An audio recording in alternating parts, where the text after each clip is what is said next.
এর আগে তাদের একজন নেতা বলেছিলেন যে হিজাব তারাই পরে যারা হচ্ছে বিশেষ একটা ধর্মের নারীরা খারাপ একটা কাজ করতে গেলে এটা হিজাব করতো। তাদের মধ্যে সামান্যতম কোনো বোধোদয় হয়নি। আইডি হ্যাক করা হয়েছে এবং মিথ্যা তথ্য সেখানে দেওয়া হয়েছে। এবং এই আইডি হ্যাক করার ক্ষেত্রে আপনারা দেখেছেন যে বঙ্গভবনের একটি ইমেলকে ব্যবহার করা হয়েছে। আমরা মনে করি যে একদল লোক তাদের আচরণের মাধ্যমে, নারীদের উপর আক্রমণের মাধ্যমে, উস্কানিমূলক বক্তব্যের মাধ্যমে, সাইবার অ্যাটাকের মাধ্যমে তারা এই নির্বাচনকে প্রশ্নবিদ্ধ করা এবং সাধারণ মানুষকে উদ্বেগ এবং উৎকণ্ঠার মধ্যে ঠেলে দেওয়ার একটি হীন অপপ্রয়াস তারা চালাচ্ছেন। সম্মানিত সাংবাদিক বন্ধুগণ, এর সাথে সাথে আপনারা জানেন যে বিগত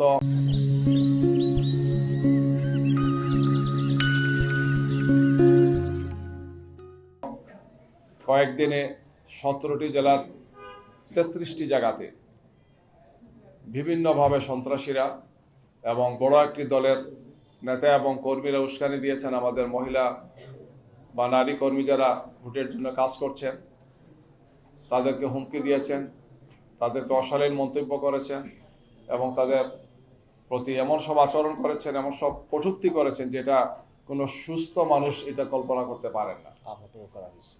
কোনো জায়গাতে তাদেরকে ফিজিক্যালি ইনসাল্ট করা হয়েছে, আহত করা হয়েছে, তাদেরকে আঘাত করা হয়েছে।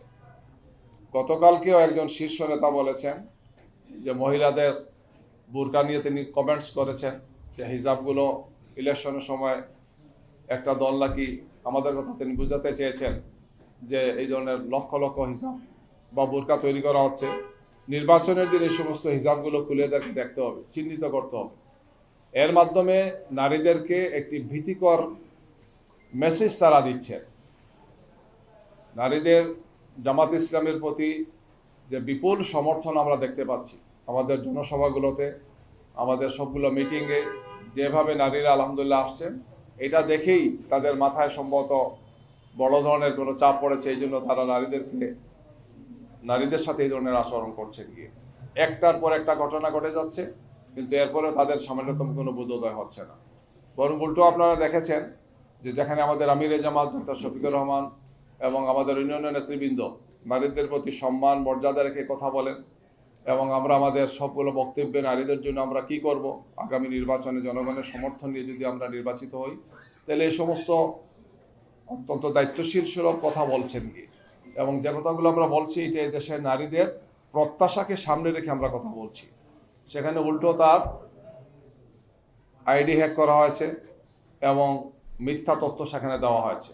এবং এই আইডি হ্যাক করার ক্ষেত্রে আপনারা দেখেছেন যে বঙ্গভবনের একটি ইমেলকে ব্যবহার করা হয়েছে।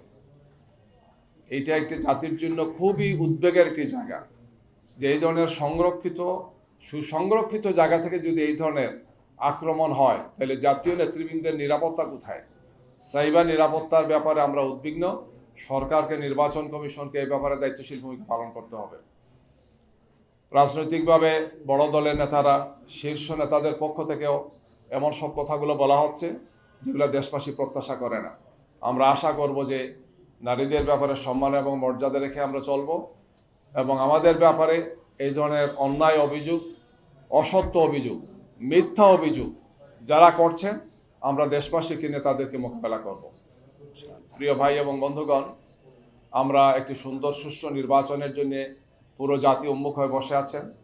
আমরা সবাই সুন্দর শান্তিপূর্ণভাবে আচরণবিধি মেনেই নির্বাচনী কার্যক্রমে অংশগ্রহণ করছি। আমরা আশা করব যে সবাই স্ব অবস্থান থেকে সেই দায়িত্বটি পালন করবেন। কোনো উস্কানি যাতে এই জাতিকে বিভ্রান্ত না করে, দায়িত্বশীল বক্তব্য সবাই দিবেন। কোনো অবস্থায় এমন কোনো আচরণ করা ঠিক না যেটি আমাদের নির্বাচনকে প্রশ্নবিদ্ধ করে। আমরা মনে করি যে একদল লোক তাদের আচরণের মাধ্যমে, নারীদের উপর আক্রমণের মাধ্যমে, উস্কানিমূলক বক্তব্যের মাধ্যমে, সাইবার অ্যাটাকের মাধ্যমে তারা এই নির্বাচনকে প্রশ্নবিদ্ধ করা এবং সাধারণ মানুষকে উদ্বেগ এবং উৎকণ্ঠার মধ্যে ঠেলে দেওয়ার একটি হীন অপপ্রয়াস তারা চালাচ্ছেন। আমরা জাতিকে, বাংলাদেশের মানুষকে আমরা আহ্বান জানাতে চাই, আসুন আমরা সবাই মিলে ঐক্যবদ্ধভাবে একটি নতুন বাংলাদেশ গড়ার জন্য আমরা এগিয়ে যাচ্ছি। 2024-এর 5 আগস্টের বিপ্লব আমাদেরকে সেটাই শিখেছে যে ফেসিবাদ এবং তার দোসররা এই দেশের যে ক্ষতি করেছে, আগামীর বাংলাদেশ, আগামী নির্বাচন, সুষ্ঠু সুন্দর নির্বাচনের মাধ্যমে যে নির্বাচিত সরকার আসবে তার উপর অনেক বড় দায়িত্ব, অনেক চ্যালেঞ্জ তাকে মোকাবেলা করতে হবে। এক্ষেত্রে আমরা সবাই সম্মিলিতভাবে সেই বাংলাদেশ গড়ার দিকে এগিয়ে যাব এবং সেই বাংলাদেশ গড়ার জন্যে আমাদেরকে একটি সুষ্ঠু সুন্দর গ্রহণযোগ্য শান্তিপূর্ণ নির্বাচন উপহার দিতে হবে। রাজনৈতিক দলগুলো বিচক্ষণতার সাথে, প্রজ্ঞার সাথে, বুদ্ধিমত্তার সাথে, দায়িত্বশীলতার সাথে ভূমিকা পালন করবেন, আমরা সেই প্রত্যাশা ব্যক্ত করছি। আপনাদের সবাইকে আজকের আমাদের প্রেস ব্রিফিংয়ে উপস্থিত হওয়ার জন্য সবাইকে ধন্যবাদ। আমরা মনে করি যে দলের পক্ষ থেকে নারীদের উপর ক্রমাগত হামলা হচ্ছে, সাইবার বুলিং হচ্ছে, শারীরিক টর্চার হচ্ছে, হিজাব খুলে নেওয়া হবে, তাদের এমন সব জামা খুলে নেওয়া যেগুলো আমরা মা বোনদের সাধারণতগুলো বলি না, তাদের নেতারা এগুলো বলছেন। এর আগে তাদের একজন নেতা বলেছিলেন যে হিজাব তারাই পরে যারা হচ্ছে বিশেষ একটা ধর্মের নারীরা খারাপ একটা কাজ করতে গেলে এটা হিজাব করতো। তাদের মধ্যে সামান্যতম কোনো বোধোদয় হয় না। নারীদের নিয়ে এই ধরনের চরম আপত্তিজনক কথা তারা বলে আসছেন গিয়ে। তো এই অবস্থায় আমাদের পক্ষ থেকে নারীদের প্রতি সম্মান মর্যাদা রেখে আমরা সবসময় কথা বলে আসছি। আমাদের নারী কর্মীরা যারা কাজ করছেন তারা হিজাবের সাথে, ভদ্রতার সাথে এবং সমস্ত আচরণ মেধেই কাজ করছেন।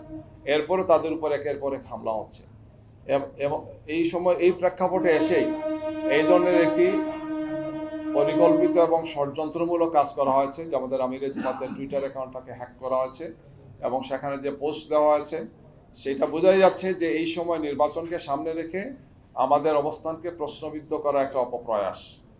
এবং যেটা তারা করেছেন সেটা বঙ্গভবনের একটা অ্যাকাউন্ট আমরা গতকালকে আপনাদেরকে দেখিয়েছি, সেখান থেকে কাজটা করেছেন।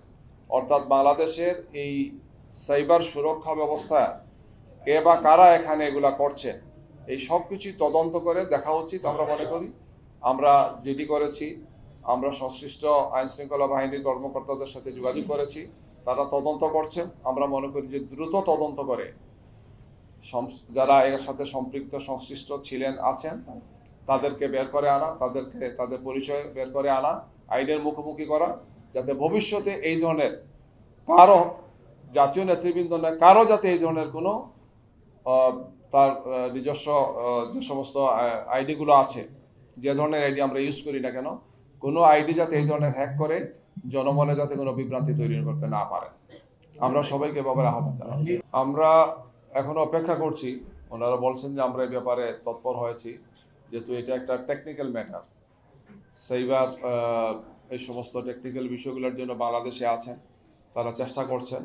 আমরা নিয়মিত যোগাযোগ রাখছি, যত দ্রুত সম্ভব এই তথ্য উদ্ঘাটন হওয়া উচিত এবং প্রয়োজনীয় ব্যবস্থা নেওয়া উচিত। আমরা মনে করি যে নারীদের উপর যে সহিংসতা একের পর এক বড় একটা দল করছেন, এটাকে ধামাচাপা দেওয়ার জন্যই এই ধরনের একটা ঘটনা তারা ঘটিয়েছেন গিয়ে। এবং তাদের নেতৃবৃন্দের কথা থেকে এগুলো মনে হচ্ছে যে ঠাকুর গড়ে কেড়ে আমি কলা খাই না, সেই প্রবাদের মতো তাদের আচরণ। আমরা জাতিকে, আপনাদের সবাইকে সাথে নিয়ে আমরা সব চক্রান্ত এবং ষড়যন্ত্রের দাঁত ভাঙা জবাব দেব। আমরা সেই জন্য প্রস্তুত আছি। নির্বাচন কমিশন তো সব বিষয়ে তাদের বক্তব্য কি?